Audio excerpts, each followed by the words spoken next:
Hello, Mike Troy with Retail Leader here at the Symphony Retail AI Accelerate Conference in Irving, Texas, joined by Deepu Mukherjee. Your focus is on promotion optimization, which is a huge topic because there's so much waste in promotions. What are you seeing, what are you hearing from customers about how they're using your solutions to solve some of these promotion optimization, eliminate waste basically, and be more effective? So first thing is, we've seen three different things. One is they want an effective way of creating the plans, more of an automatic plan creation to save time for the category managers. So that's one.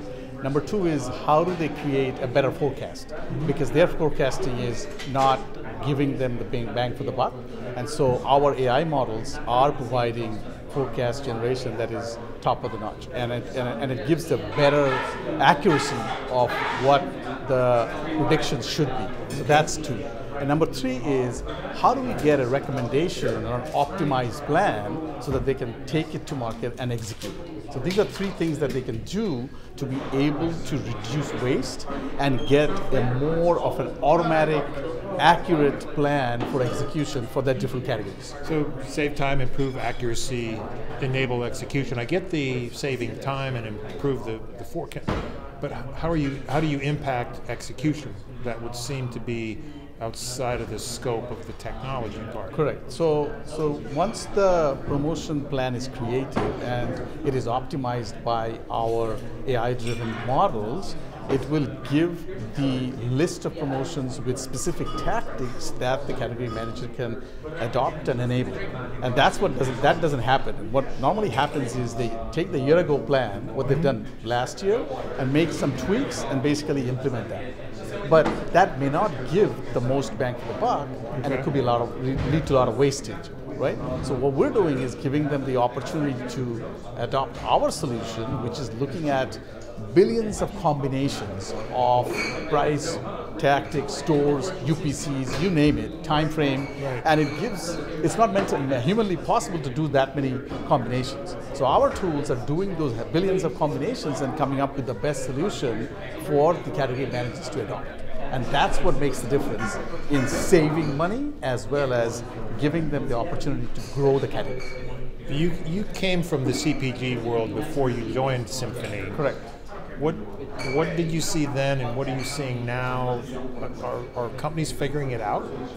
So companies are trying to figure it out. In my CPG job, what we found was account team managers would want the ability to do a predictive analysis of forecast generation and optimization, play around with the solution options to create what-if scenarios to see which one would be better, and then go to a negotiation table with the retailer to say these are the list of promotions we want to promote in your stores, and give us the space, and then retailer will do multiple iterations to come up with the right acceptable plan.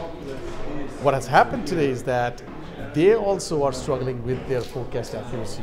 They're also struggling with what the optimized plan should be in order for the retailers to accept it and then go and make that happen for them, for their category. Because the CPGs are looking at a few categories themselves.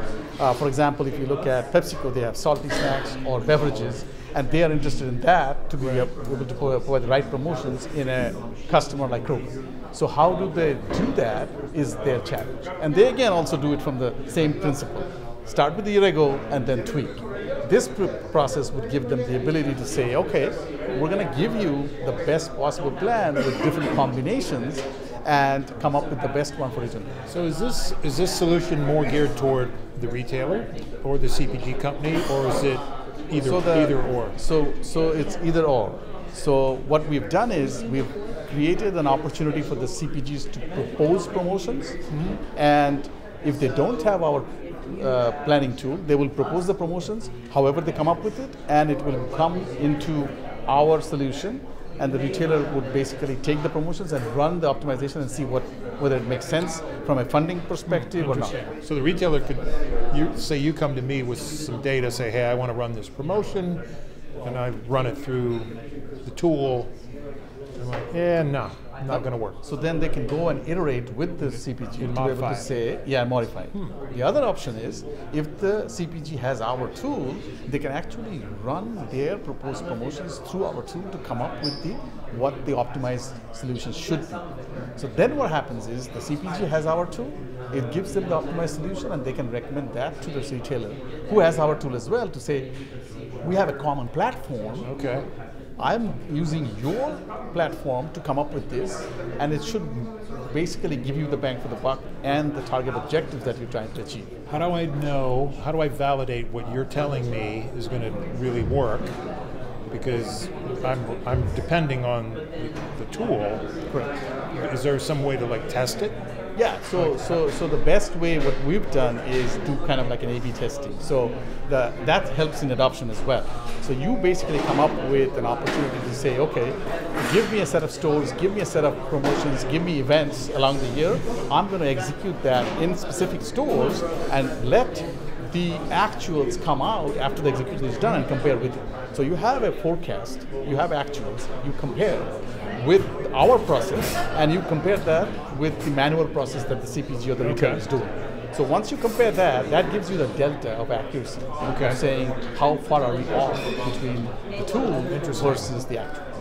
Then I could also determine like what my objective is. Like, am I trying to drive traffic? Exactly. Am I trying to grow sales? So the multi-constraint optimization does exactly that. The what? So multi-constraint optimization. The multi-constraint? Constraint optimization. Okay. So what that does is it lets you set an objective. So your objective may be maximize incremental traffic.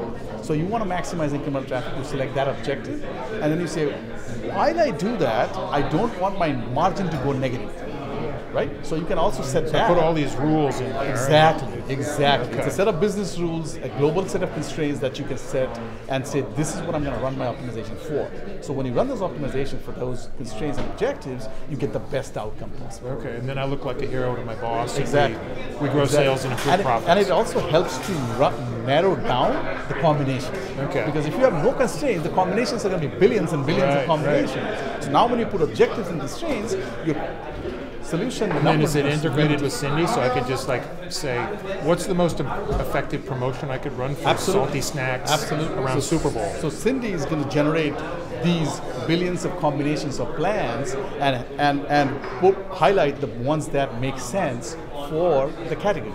And the category manager has said, okay, I can do this for incremental traffic, I can do this for maximize sales, I can do this for maximize margin.